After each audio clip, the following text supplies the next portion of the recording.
আবার আসিব ফিরে ধানসিঁড়িটির তীরে এ বাংলায়।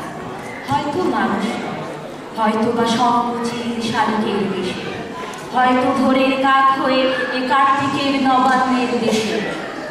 কুয়াশার বুকে ভেসে একদিন আসিব এই কাঁঠাল ছায়ায়, হয়তো বা হাসব কিশোরী ঘুঙুর রহিবে লাল পায়। সারাদিন কেটে যাবে কলমির গন্ধে ভরা জলে ভেসে ভেসে। আবার আসিব আমি বাংলারই নদী মাঠ ক্ষেত ভালোবেসে।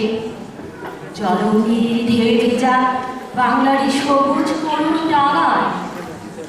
হয়তো দেখিবে যে সুদর্শন উড়িতেছে সন্ধ্যার আকাশে, হয়তো শুনিবে এক লক্ষ্মী পেঁচা ডাকিতেছে শিমুলের ডালে, হয়তো খইয়ের ধান সরাইতেছে শিশু এক উঠোনের ঘাসে। রূপসার ঘোলা জলে কিশোর এক সাদা ছেঁড়া পালের বাবার রাঙামের সাত্রিয়ে অন্ধকারে আসিতেছে দেবে। দেখিবে ধবল বক আমারে পাবে তুমি ইহাদের ভিড়ে।